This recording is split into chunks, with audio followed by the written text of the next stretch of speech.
चलिए शुरू करते हैं हम फर्स्ट क्वेश्चन से।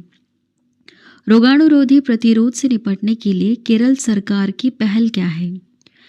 यहाँ पर आंसर सी सही हो जाएगा। ऑपरेशन अमृत नाम रखा गया है इस पहल का नाम। ये रोगाणुरोधी प्रतिरोध से निपटने के लिए है। अब देखिए इसे हम थोड़ा सा डिटेल में कवर करेंगे कि इसका उद्देश्य क्या है। इस पहल का उद्देश्य राज्य में एंटीबायोटिक दवाओं के अत्यधिक उपयोग को रोकना और रोगाणुरोधी प्रतिरोध से निपटना है। औषधीय नियंत्रण विभाग एंटीबायोटिक दवाओं की ओवर द काउंटर बिक्री को रोककर एंटीबायोटिक उपयोग को अनुकूलित करने में महत्वपूर्ण भूमिका निभाता है। ठीक है, यह तो हो गया इसका प्रमुख उद्देश्य। अब अगला सवाल है हमारा, एशिया शूटिंग चैंपियनशिप 2024 में पुरुषों की 25 मीटर स्टैंडर्ड पिस्टल इवेंट में किसने गोल्ड मेडल जीता? क्या आप जानते हैं इनका नाम क्या है? देखिए आंसर यहाँ पर बी सही हो जाएगा। योगेश सिंह, इनका नाम है योगेश सिंह। इन्होंने 25 मीटर स्टैंडर्ड पिस्टल इवेंट में गोल्ड मेडल जीता है एशियाई शूटिंग चैंपियनशिप 2024 में। अब देखिए हम यहाँ पर क्वेश्चन का आंसर थोड़ा सा डिटेल में कवर करेंगे। इंडोनेशिया के जकार्ता में आयोजित हुआ था, है ना, एशियाई शूटिंग चैंपियनशिप 2024 में पुरुषों की 25 मीटर स्टैंडर्ड पिस्टल इवेंट में भारत के निशानेबाज योगेश सिंह ने गोल्ड मेडल जीता। मंगलोई निशानेबाज ने रजत पदक जीता है इसमें, और कजाकिस्तान की जो निशानेबाज है इन्होंने कांस्य पदक जीता। ठीक है, ये थे टॉप 3। अब अगला सवाल, हाल ही में सिक्योर आर्मी मोबाइल इकोसिस्टम संभव को किसने लॉन्च किया? संभव को किसने लॉन्च किया है? तो याद रखिएगा इंडियन आर्मी ने लॉन्च किया है संभव को। अब इसके बारे में थोड़ा सा जानते हैं संभव के बारे में। इसे शिक्षा और उद्योग के राष्ट्रीय उत्कर्षता केंद्रों के सहयोग से विकसित किया गया है। यह स्वदेशी रूप से विकसित secure end to end mobile ecosystem है जिसका विकास 5G टेक्नोलॉजी पर किया गया है। अगला सवाल, भारत संयुक्त राज्य व्यापार नीति फोरम की 14वीं मंत्री स्तरीय बैठक की सह अध्यक्षता किन 2 नेताओं ने की है? तो देखिए आंसर यहाँ पर सी सही हो जाएगा। पीयूष गोयल और कैथरीन ताई, इन दोनों ने सह अध्यक्षता की है TPF की 14वीं मंत्री स्तरीय बैठक की। अब देखिए थोड़ा सा डिटेल में कवर करते हैं। भारत संयुक्त राज्य व्यापार नीति फोरम TPF की 14वीं मंत्रिमंडल स्तरीय बैठक 12 जनवरी 2024 को नई दिल्ली में आयोजित की गई। भारत के वाणिज्यिक और उद्योग मंत्री हैं पीयूष गोयल, और अमेरिकी व्यापार प्रतिनिधि राजदूत हैं कैथरीन ताई। इन्होंने TPF दोनों ने मिल करके इस बैठक की सह अध्यक्षता की, है ना। चलिए अब हमारा अगला सवाल, इसका आंसर आप बताइएगा। भारतीय सेना दिवस प्रतिवर्ष कब मनाया जाता है? यहाँ पर आंसर क्या होगा आपको पता होना चाहिए। आंसर सी सही है, 15 जनवरी। 15 जनवरी को प्रतिवर्ष हम भारतीय सेना दिवस मनाते हैं। अब इसके बारे में थोड़ा सा डिटेल में कवर करेंगे कि इसकी थीम वगैरह क्या रही है और यह दिवस हम क्यों मनाते हैं। तो देखिए भारतीय सेना दिवस हर साल 15 जनवरी को पूरे देश में मनाया जाता है। यह दिवस 1949 में भारतीय सेना के पहले भारतीय प्रमुख जनरल KM करियप्पा की नियुक्ति की वर्षगांठ के प्रतीक के रूप में मनाया जाता है। 2024 में भारतीय सेना दिवस की थीम है राष्ट्र की सेवा में, in service of the nation. वर्तमान में भारतीय सेना के प्रमुख जनरल हैं मनोज पांडे। अगला सवाल, हाल ही के ऐतिहासिक चुनाव में ताइवान के राष्ट्रपति के रूप में किसे चुना गया? तो देखिए आंसर यहाँ पर बी सही हो जाएगा। विलियम लाई बने हैं ताइवान के नए राष्ट्रपति। अब यहाँ पर कवर करेंगे कुछ पॉइंट्स। संप्रभुता समर्थक डेमोक्रेटिक प्रोग्रेसिव पार्टी के विलियम लाई ने 40% वोट हासिल करके अपनी पार्टी के अभूतपूर्व रूप से लगातार तीसरी बार राष्ट्रपति पद हासिल किया। अब हम बढ़ते हैं अगले सवाल की तरफ। T20 इंटरनेशनल में 150 मैच खेलने वाले पहले पुरुष क्रिकेटर कौन बने? 150 मैच खेले इन्होंने T20 इंटरनेशनल में। यह है रोहित शर्मा। ठीक है, देखिए, भारत के कप्तान है रोहित शर्मा। इन्होंने टी20 इंटरनेशनल में एक और उपलब्धि हासिल करते हुए 150 टी20 इंटरनेशनल मैच खेलने वाले पहले पुरुष क्रिकेटर बने हैं। रोहित ने यह जो उपलब्धि है यह होलकर क्रिकेट स्टेडियम में अफगानिस्तान के खिलाफ हासिल की है। अगला हमारा सवाल है, अंतर्राष्ट्रीय ऊंट महोत्सव का आयोजन राजस्थान के किस शहर में किया गया? राजस्थान में हुआ है अंतर्राष्ट्रीय ऊंट महोत्सव, लेकिन किस शहर में, आपसे यह पूछा है। तो देखिए आंसर यहाँ पर ए सही हो जाएगा, बीकानेर में, है ना। इंटरनेशनल कैमल फेस्टिवल बीकानेर में आयोजित हुआ। देखिए, इसकी शुरुआत हेरिटेज वॉक के साथ की गई थी। हेरिटेज वॉक जो है रामपुरिया हवेली से शुरू हुई और शहर की मुख्य सड़कों से होकर राव बिकाजी के टेकरी पर समाप्त हुई। राजस्थान के डेजर्ट महोत्सव जो जैसलमेर में आयोजित होते हैं, नागौर मेला नागौर में आयोजित होता है और पुष्कर मेला पुष्कर में आयोजित होता है। जैसे मेलों का भी आयोजन किया जाता है। ये जो मेले अभी हमने कवर किया ना, डेजर्ट महोत्सव, नागौर मेला, पुष्कर मेला काफ़ी ज़्यादा इंपॉर्टेंट। बहुत बार सीधे सवाल आए हैं कि पुष्कर मेला किस राज्य में लगता है। तो देखिए यह राजस्थान का है ना, राजस्थान का एक महत्वपूर्ण मेला है और यह पुष्कर में लगता है, राजस्थान के पुष्कर में। नेक्स्ट क्वेश्चन है, 1 महीने तक चलने वाले ग्लोबल साइंस फेस्टिवल केरल का उद्घाटन कौन करेंगे? तो देखिए केरल के मुख्यमंत्री हैं पिनराई विजयन। ये उद्घाटन करेंगे ग्लोबल साइंस फेस्टिवल केरल का। थोड़ा सा डिटेल में कवर करते हैं। यह उद्घाटन समारोह केरल की राजधानी में थोकल के पास लाइफ साइंसेस पार्क में होगा। इसका उद्घाटन समारोह। महोत्सव का उद्देश्य रखा है विज्ञान, प्रौद्योगिकी और कला के चमत्कारों को प्रदर्शित करना और यह विभिन्न राज्यों और अंतर्राष्ट्रीय विज्ञान एजेंसियों का एक सहयोगात्मक प्रयास है। अगला सवाल है, प्रसिद्ध शास्त्रीय गायिका प्रभा आत्रेय किस घराने से संबंधित थी जिनका हाल ही में निधन हुआ? तो याद रखिएगा ये किराना घराने से संबंधित है, प्रभा आत्रेय, है ना। ये प्रसिद्ध शास्त्रीय गायिका हैं प्रभा आत्रेय। अब थोड़ा सा डिटेल में जानते हैं इनके बारे में कि अभी तक इन्हें कौन कौन से पुरस्कार वगैरह दिए गए हैं। तो देखिए प्रख्यात शास्त्रीय गायिका और पद्म विभूषण से सम्मानित हो चुकी हैं प्रभा आत्रेय। 92 वर्ष की आयु में इनका निधन हुआ। प्रभा आत्रेय हिंदुस्तानी शास्त्रीय संगीत के किराना घराने से जुड़ी हुई थी। देखिए 1991 में उन्हें संगीत नाटक अकादमी पुरस्कार से सम्मानित किया जा चुका है। साथ ही उन्हें पद्मश्री, पद्म भूषण, राष्ट्रीय कालिदास पुरस्कार और टैगोर अकादमी रत्न पुरस्कार से भी सम्मानित किया गया था। ठीक है, तो ये सारे महत्वपूर्ण पुरस्कार उन्हें दिए गए थे। अगला सवाल है, किसे सर्वश्रेष्ठ फीफा पुरुष खिलाड़ी के अवार्ड से सम्मानित किया गया? क्या नाम है इनका?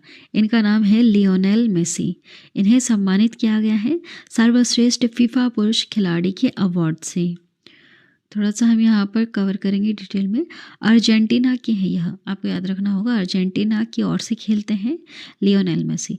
अर्जेंटीना के सुपरस्टार है लियोनेल मेसी को एक बार फिर सर्वश्रेष्ठ फीफा पुरुष खिलाड़ी का पुरस्कार मिला। पिछले 4 साल में यह तीसरी बार है जब मेसी को यह अवार्ड मिला है। स्पेन और बार्सिलोना की स्ट्राइकर हैं एटाना बोनमाती। इन्हें सर्वश्रेष्ठ फीफा महिला खिलाड़ी का पुरस्कार मिला। अगला सवाल, वर्ष 2030 तक आकस्मिक मौतों को लेकर सरकार ने क्या लक्ष्य रखा है? तो देखिए यह लक्ष्य रखा गया है कि आकस्मिक मृत्यु में 50% कम करना। इसे 50% तक कम करने की कोशिश करेंगे। तो इसके लिए क्या करना होगा? तो देखिए सड़क परिवहन और राजमार्ग मंत्री नितिन गडकरी ने वर्तमान परिदृश्य पर प्रकाश डाला। जहां हर घंटे सड़क दुर्घटनाओं में 53 लोग घायल होते हैं, उसमें से 19 ऐसे लोग हैं जिनकी मौत हो जाती है। सरकार का लक्ष्य उन उपायों को लागू करना है जो वर्ष 2030 तक भारतीय सड़कों पर दुर्घटना से होने वाली मौतों की संख्या में उल्लेखनीय कमी लाने में योगदान देंगे। अगला सवाल, मेघालय खेलों के 5वें संस्करण का उद्घाटन किसने किया? तो देखिए श्रीमती द्रौपदी मुर्मू। इन्होंने उद्घाटन किया है मेघालय खेलों के 5वें संस्करण का। यहाँ पर थोड़ा सा डिटेल में कवर करते हैं। राष्ट्रपति कौन है? द्रौपदी मुर्मू। द्रौपदी मुर्मू ने तुरा मेघालय में मेघालय खेलों के 5वें संस्करण का उद्घाटन किया। इन खेलों की शुरुआत सन 2001 में की गई थी। इसके चौथे संस्करण का आयोजन साल 2022 में किया गया था। 6 दिन तक आयोजित होने वाले इन खेलों में 3000 एथलीट भाग ले रहे हैं। अगला सवाल, मिस अमेरिका 2024 का ताज किसे पहनाया गया? जिसने यह खिताब जीता है वह पहली सक्रिय ड्यूटी वायुसेना अधिकारी बनी है और इतिहास इन्होंने रचा है।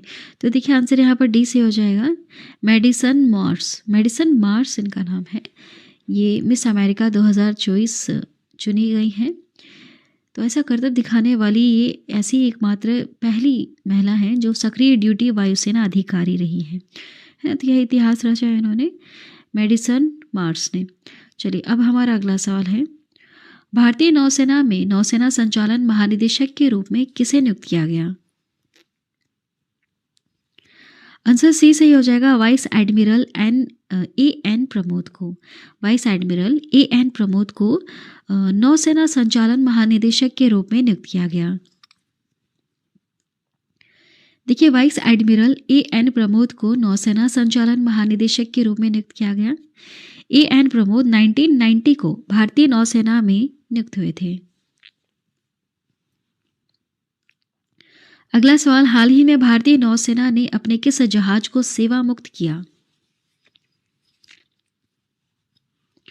यहाँ पर आंसर बी से हो जाएगा, चीता। चीता नाम रखा गया है जहाज का जिसको हाल ही में सेवा मुक्त किया गया। इसके साथ और भी ऐसे हैं जिन्हें सेवा मुक्त किया गया है। तो देखिए हाल ही में भारतीय नौसेना के जहाज चीता, गुलदार और कुंभीर को 4 दशकों की शानदार सेवा के बाद सेवा मुक्त कर दिया गया है। ठीक है, इन तीनों को सेवा मुक्त किया गया है। अगला सवाल, भारत ने लिथियम की खोज और खनन के लिए किस देश के साथ करार किया है? देखिए आंसर बी से हो जाएगा, अर्जेंटीना। भारत देश ने लिथियम की खोज करने के लिए और खनन के लिए अर्जेंटीना के साथ करार किया। इसके तहत खनिज विदेश इंडिया लिमिटेड 5 लिथियम ब्लॉकों की खोज और खनन का काम करेगा, है ना। इसके तहत खनिज विदेश इंडिया लिमिटेड 5 लिथियम ब्लॉकों की खोज और खनन करेगा। अगला सवाल, समुद्री अभ्यास अयुत्या भारत और किस देश की नौसेना के बीच आयोजित किया जाता है?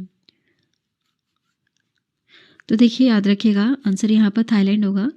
थाईलैंड और भारत दोनों देशों के बीच में नौसेना अभ्यास आयोजित होता है जिसका नाम है अयुत्या।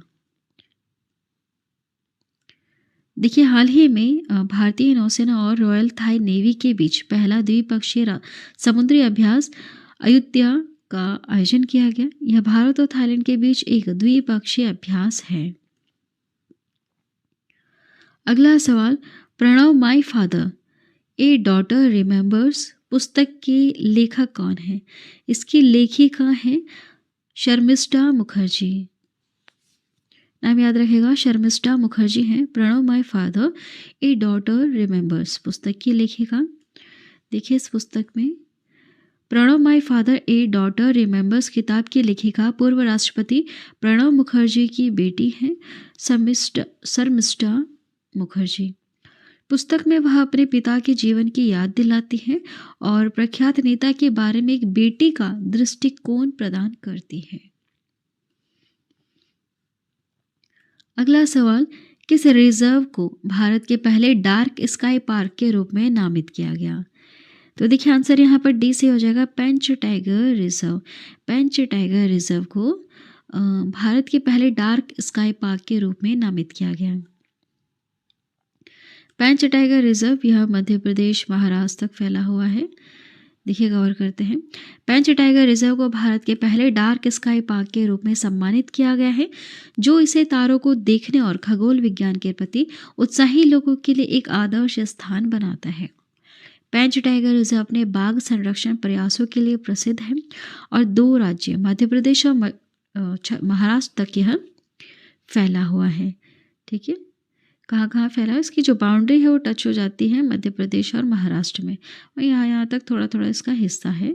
ठीक है, अगला सवाल है हमारा, विश्वनाथन आनंद को पीछे छोड़ते हुए भारत के नंबर 1 शतरंज खिलाड़ी कौन बने हैं? तो वो है रमेश बाबू प्रज्ञानंद, है ना, याद रखिएगा।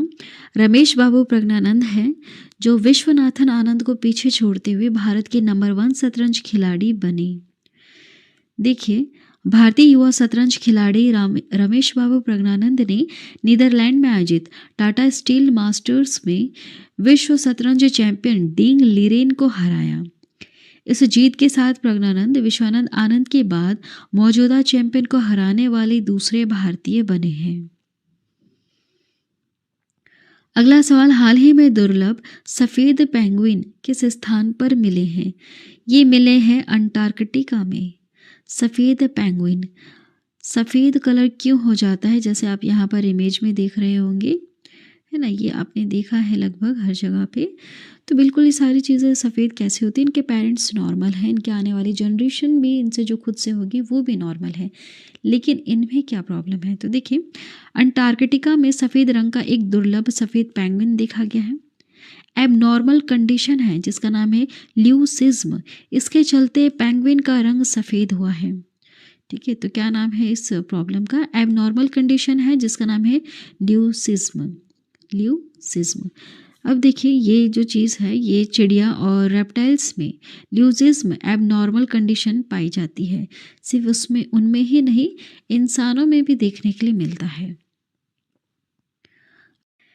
नेक्स्ट क्वेश्चन है, ग्लोबल फायर पावर रैंकिंग में दुनिया की सबसे शक्तिशाली सेनाओं में भारत देश की रैंक क्या है?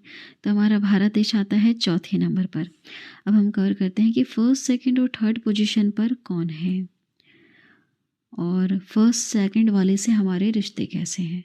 तो देखिए, हाल ही में ग्लोबल फायर पावर ने सैन्य क्षमता के आधार पर दुनिया के देशों की एक रैंकिंग जारी की। दुनिया की सबसे ताकतवर सेनाओं में अमेरिका टॉप पर, दूसरे नंबर पर रूस और चीन है तीसरे नंबर पर। इस रैंकिंग में भारत देश आता है चौथे नंबर पर। तो जो पहले के टॉप 2 हैं अमेरिका और रूस, ये बहुत अच्छी बात है कि ये दोनों भारत देश के बहुत अच्छे मित्र हैं।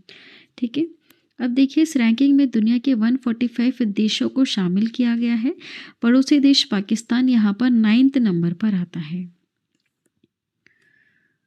अगला सवाल, जनवरी 2024 में सहयोग काईजिन संयुक्त अभ्यास में किन दो देशों ने भाग लिया? तो देखिए, यह भारत और जापान के बीच में आयोजित किया जाता है काईजिन। देखिए, 2026 के ज्ञापन से जुड़े इस सहयोग का उद्देश्य 2 तटरक्षक एजेंसियों के बीच विशेषज्ञता साझा करने और सर्वोत्तम प्रथाओं में द्विपक्षीय सहयोग को मजबूत करना है। अगला सवाल, साल 2023 के दिसंबर महीने के लिए प्लेयर ऑफ द मंथ का अवार्ड किसने जीता है? तो यह जीता है पैट कमिंस ने जीता है और महिला में ये हैं दीप्ति शर्मा। चलिए देखिए, यहाँ पर एक्स्ट्रा पॉइंट में हम कवर करते हैं। सर्वश्रेष्ठ पुरुष क्रिकेटर का अवार्ड ऑस्ट्रेलिया के कप्तान पैट कमिंस ने जीता। सर्वश्रेष्ठ महिला क्रिकेटर का अवार्ड भारत की दीप्ति शर्मा को मिला। नेक्स्ट पॉइंट है हमारा, आईसीसी हर महीने इंटरनेशनल क्रिकेट में सर्वश्रेष्ठ प्रदर्शन करने वाले खिलाड़ियों को player of the month award से सम्मानित करता है। अगला सवाल देखें, an uncommon love the early life of Sudha and Narayana Murthy किसने लिखी है? तो देखिए, इस पुस्तक को लिखा है चित्रा बनर्जी देवाकरुणी, है ना, ये लेखिका है। The uncommon love the early life of Sudha and Narayana Murthy के ऊपर। देखिए, जो पुस्तक है इसकी क्या विशेषता है? तो यह पुस्तक भारत के सबसे सम्मानित जोड़ों में से एक है। इन्फोसिस के सह संस्थापक सुधा और नारायण मूर्ति के जीवन का एक अतरंग दृश्य प्रस्तुत करती है। ठीक है, ये दोनों कौन है जिस पर पुस्तक लिखी गई है? ये इन्फोसिस के सह संस्थापक हैं सुधा और नारायण मूर्ति। चलिए आगे बढ़ेंगे हम नेक्स्ट क्वेश्चन की तरफ। असम राज्य के सर्वोच्च सम्मान असम वैभव से किसे सम्मानित किया जाएगा? रंजन गोगोई को सम्मानित किया जाएगा। क्यों सम्मानित किया जाएगा? असम वैभव से, जो असम राज्य का सर्वोच्च सम्मान है।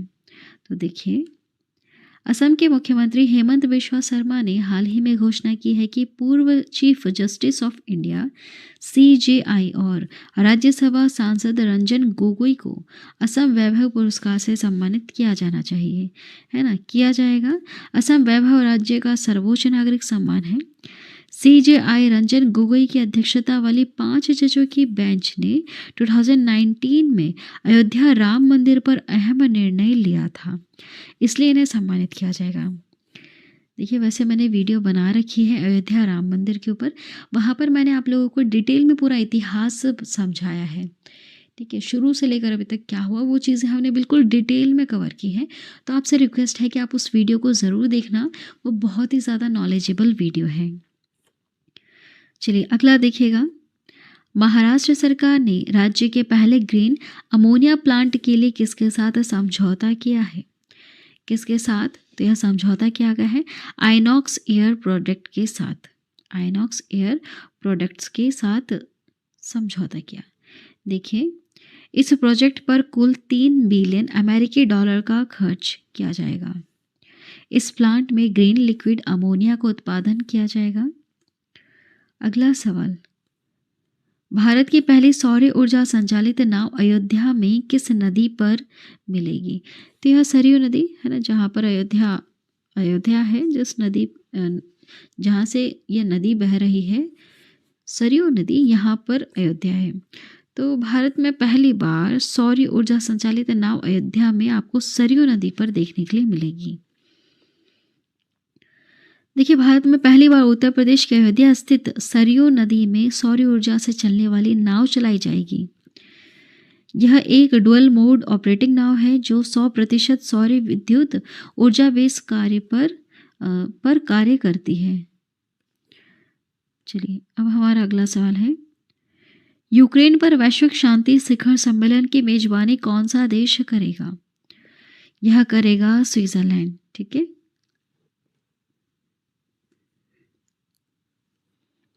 देखिए, यूक्रेन पर एक वैश्विक शांति शिखर सम्मेलन का आयोजन स्विट्जरलैंड में किया जाएगा। यूक्रेन के राष्ट्रपति वोलोदिमीर ज़ेलेंस्की के अनुरोध पर स्विट्जरलैंड इस सम्मेलन की मेजबानी के लिए तैयार हुआ।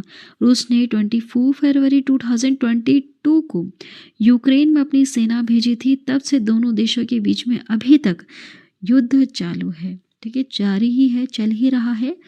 अगला सवाल, किस राज्य सरकार ने मथारी वंदना योजना 2024 शुरू की? किस राज्य सरकार ने? छत्तीसगढ़ राज्य सरकार ने शुरू की है मथारी वंदना योजना 2024। ये ठीक वैसी है जैसी मध्य प्रदेश में है लाडली बहना योजना, कुछ उसी तरह से है।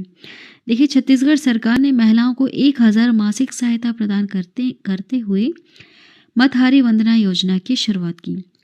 आत्मनिर्भरता और कौशल विकास को बढ़ावा देने के लिए 12,000 की कुल वार्षिक सहायता के माध्यम से सशक्त बनाने का लक्ष्य रखा।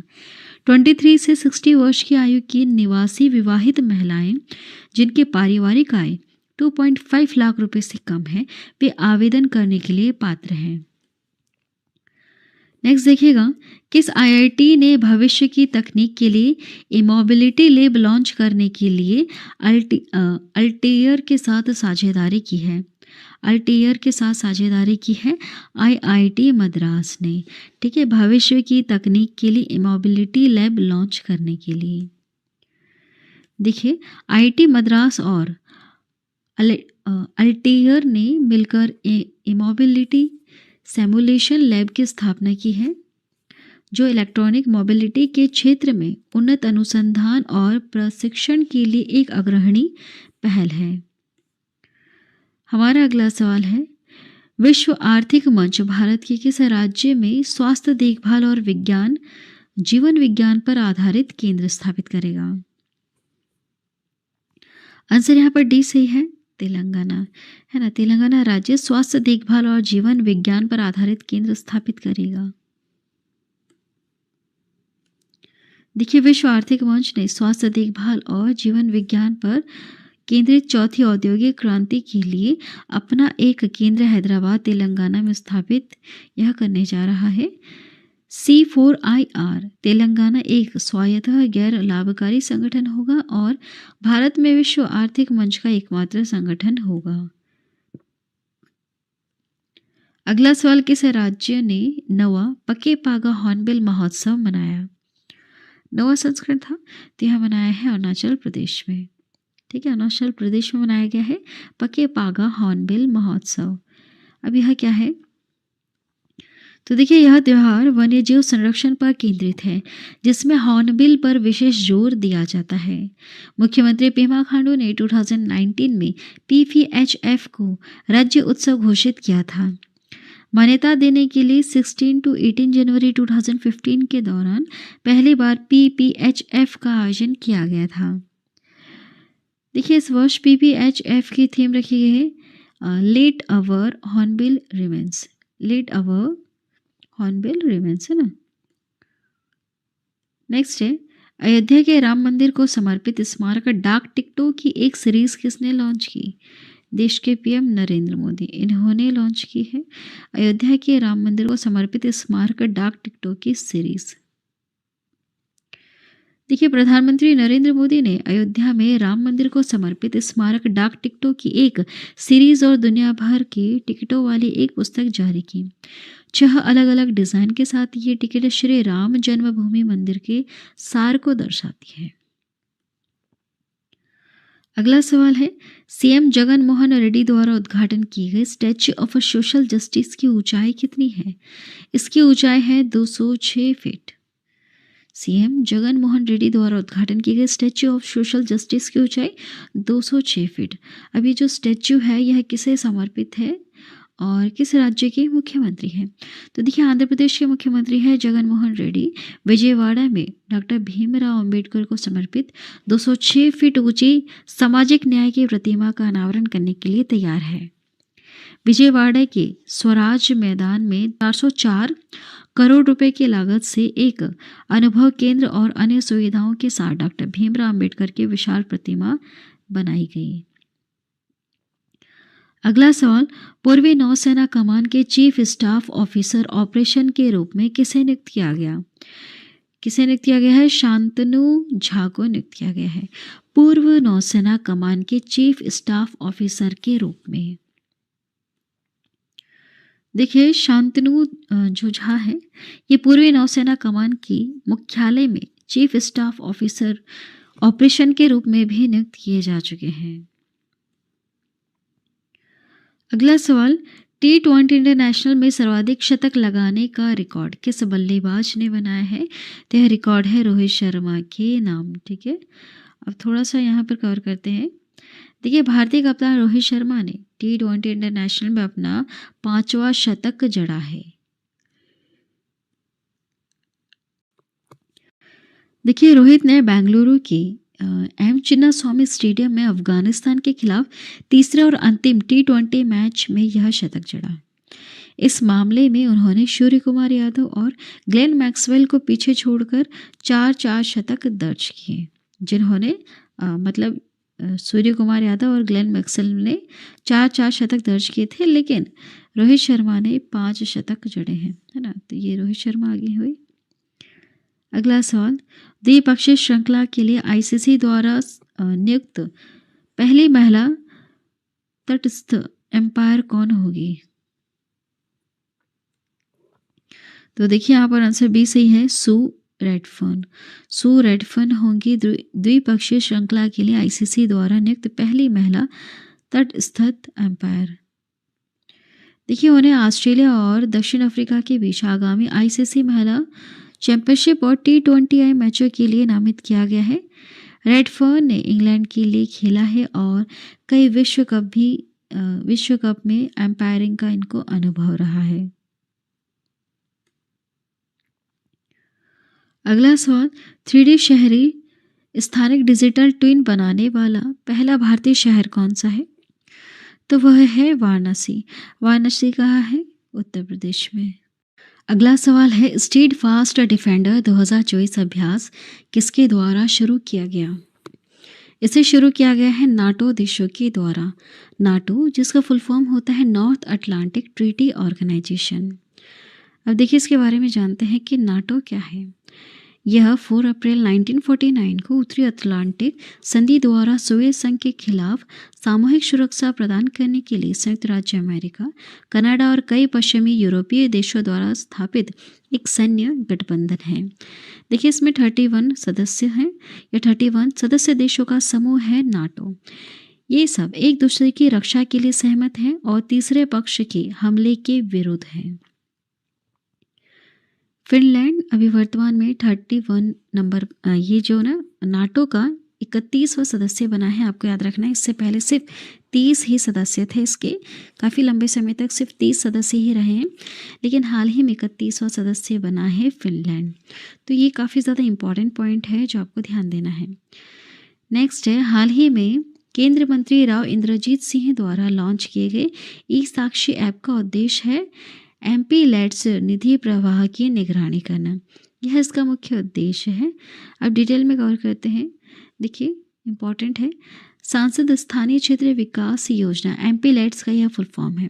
23 दिसंबर 1993 को शुरू की गई ताकि सांसदों को एक ऐसा तंत्र दिया जा सके जिससे वे स्थानीय लोगों की ज़रूरतों के अनुसार स्थायी सामुदायिक परिस्थितियों के निर्माण और सामुदायिक बुनियादी ढांचा सहित बुनियादी सुविधाएं प्रदान करने के लिए विकासकारी कार्यों की सिफारिश कर सके। इसका उद्देश्य क्या है, जो सांसद वगैरह होते हैं वो विकासकारी कार्यों की सिफारिश कर सके, इसलिए MPLADS को गठित किया गया है ना, MPLADS को शुरू किया गया। देखिए MPLADS ई साक्षी मोबाइल एप्लीकेशन को सांसदों द्वारा अपने निर्वाचन क्षेत्रों में विकास परियोजनाओं के साथ जुड़ने और प्रबंध करने के तरीके में क्रांतिकारी बदलाव लाने के लिए डिज़ाइन किया गया। नेक्स्ट है, नवा तमिलनाडु अंतर्राष्ट्रीय गुब्बारा महोत्सव कहाँ पर आयोजित हुआ? तो देखिए यह आयोजित हुआ है पोलाची में। पोलाची कहाँ है? तमिलनाडु में है। अब देखिए important point, Tamil Nadu international balloon festival का 9वां संस्करण शनिवार सुबह कोयम्बटूर जिले के पोलाची के पास अचीपट्टी में हुआ। महोत्सव का उद्घाटन चैम्बर ऑफ कॉमर्स पोलाची के अध्यक्ष GD गोपालकृष्णन ने किया। महोत्सव में UK, France, Netherlands, Spain, Japan, Thailand और वियतनाम की गर्म हवा के गुब्बारे दिखाए गए।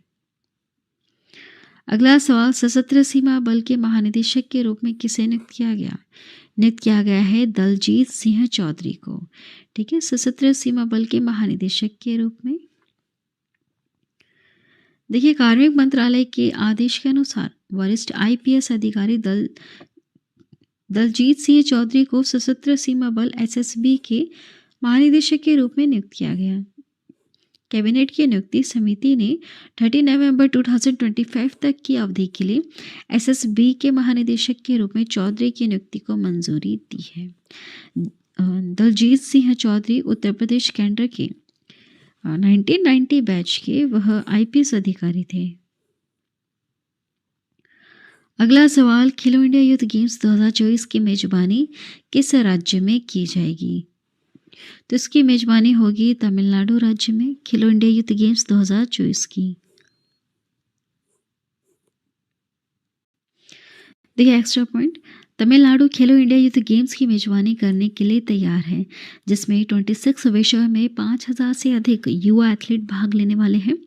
खेल 4 शहरों में चेन्नई, कोयम्बटूर, मदुरई, तिरुचि में आयोजित होंगे, जो राज्य भर में विविध खेल प्रतिभाओं का प्रदर्शन करेंगे।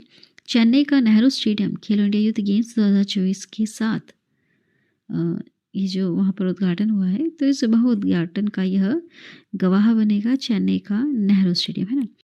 नेक्स्ट क्वेश्चन देखिए, अमेरिका के बाहर बोइंग का सबसे बड़ा परिसर कहाँ स्थित है, जिसका उद्घाटन PM मोदी ने किया?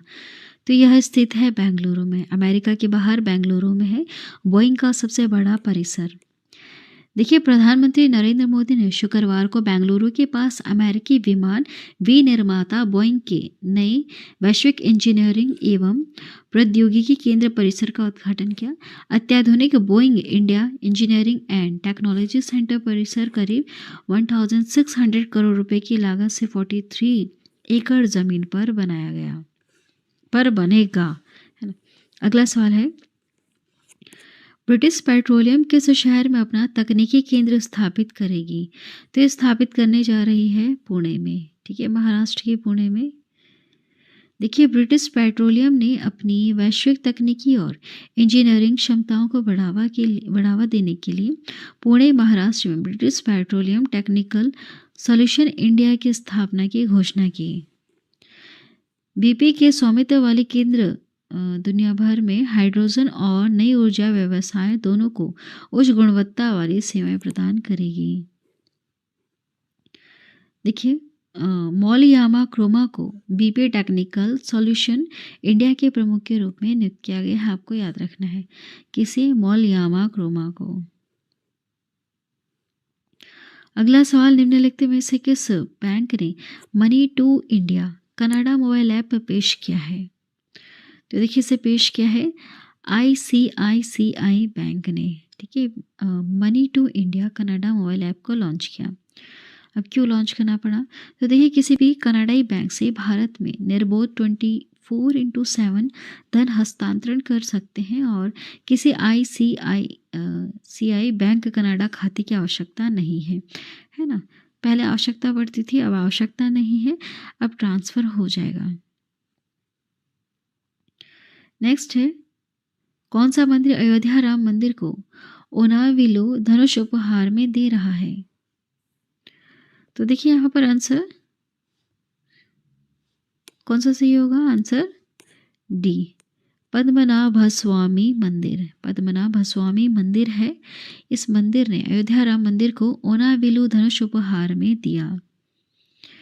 देखिए, तिरुवनंतपुरम में श्री पद्मनाभ स्वामी मंदिर अयोध्या राम मंदिर को एक औपचारिक धनुष ओनाविलु भेंट करेगा। अगला सवाल, RuPay prime volleyball league season 3 के लिए ब्रांड एम्बेसडर नियुक्त किया गया है। सभी जानते होंगे, ऋतिक रोशन है इनका नाम, है ना, ऋतिक रोशन। अब लास्ट में एक क्वेश्चन पूछा मैंने आपसे, जिसका आंसर आपको फटाफट कमेंट करना है। क्वेश्चन है, अयोध्या में श्री राम लला की प्राण प्रतिष्ठा कब है? कब है आपको कमेंट करना है, और साथ में यह भी बताना है कि इसका उद्घाटन कौन करेंगे। और अगर आप अयोध्या राम मंदिर के इतिहास जानते हैं तो आप कमेंट करके बता सकते हैं, है ना। आपसे रिक्वेस्ट है, आप उस वीडियो को ज़रूर देखिएगा। वीडियो है अयोध्या राम मंदिर के ऊपर, मैंने बना दी है 2-4 दिन पहले ही, तो काफ़ी ज़्यादा इम्पोर्टेंट है। चलिए, आज की वीडियो इतना ही। Thank you.